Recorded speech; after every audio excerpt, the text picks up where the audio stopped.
Okay, so imagine this. Solar panels that don't just, work on sunny days, but actually generate more power when it rains. Sounds a bit like science fiction, doesn't it? Well, today we're taking a deep dive into a really innovative leap in renewable energy. We're talking dual function solar panels. They harness sunlight and raindrops.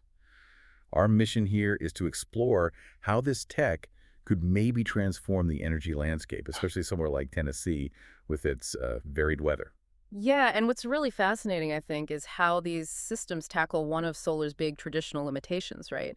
Instead of efficiency just dropping off on cloudy, rainy days, they actually, well, they gain from it. It flips the script. That's a really interesting way to put it. Flips the script. Okay, so how? How do they actually pull this off? What's the science making it possible to get energy from raindrops? So there are two main approaches kind of making waves right now. One uses something called triboelectric manogenerators, or TNs for short. Basically, think of them like tiny friction generators. When a raindrop hits the panel surface, the friction creates a little electrical charge, a bit like static electricity, and that gets harvested. Plus, this TENG layer, it's transparent, so sunlight still gets through, but you're also capturing that raindrop impact energy. Okay, friction from the impact. Got it. What's the other way? The other main approach involves coating the solar cells with a really thin layer of graphene.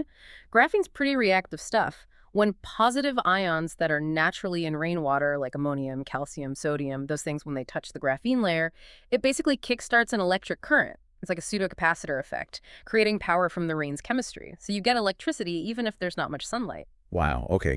Graphene interacting with the rain itself, that's quite remarkable. So it's not just about like avoiding losses during rain, it's actively generating something new. Exactly. It's a different way of thinking about it. But how much of a game changer is that really? I mean, sunlight's still the main powerhouse, right? Oh, absolutely. Sunlight is still dominant.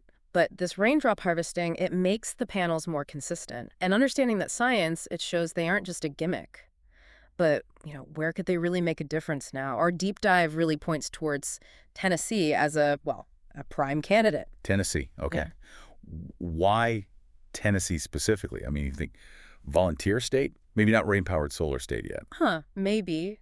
But yeah, precisely because of its climate. Tennessee gets a good amount of annual rainfall, somewhere between 800 and 1,400 millimeters, depending on the area. And it gets plenty of sunny days, too. That combination is sort of the sweet spot for this tech. It thrives in diverse conditions, maximizing output pretty much year-round. Right, that makes sense. And the state is already pushing solar, isn't it? I think I saw Tennessee ranks, 31st nationally?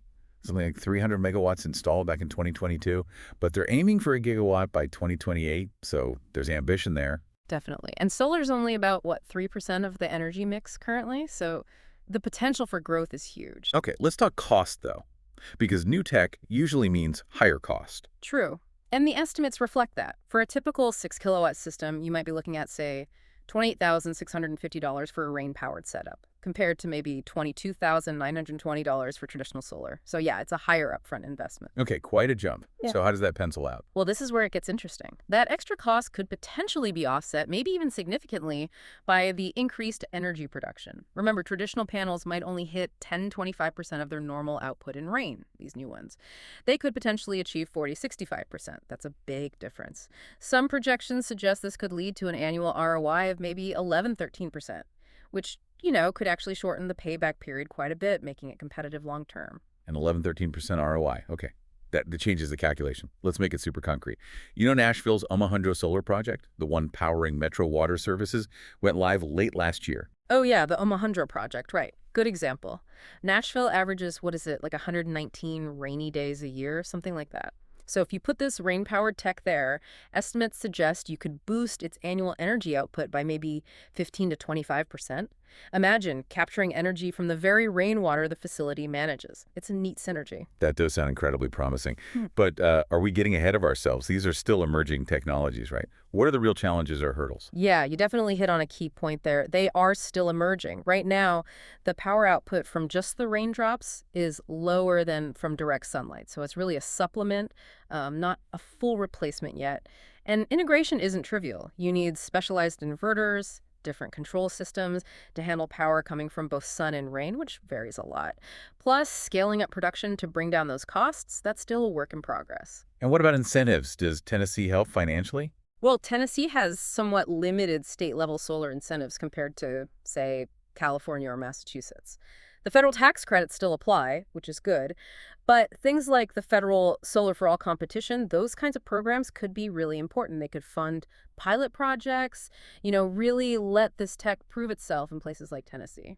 Okay, so summing up, what's the big takeaway for you listening? This deep dive really shows how innovation can take something we usually see as a negative for solar rain and turn it into an actual asset. Exactly. I think the real insight is about harnessing knowledge, not just looking at the obvious, but also what's maybe been overlooked. These systems, if they mature, could genuinely help Tennessee maximize energy production all year round, moving them closer to that 1 gigawatt goal and making the grid more resilient. So it leaves us with a question for you to think about. Hmm. How might this kind of all-weather energy approach change how you look at renewable options, Hmm? especially thinking about the specific weather patterns right there in your own community?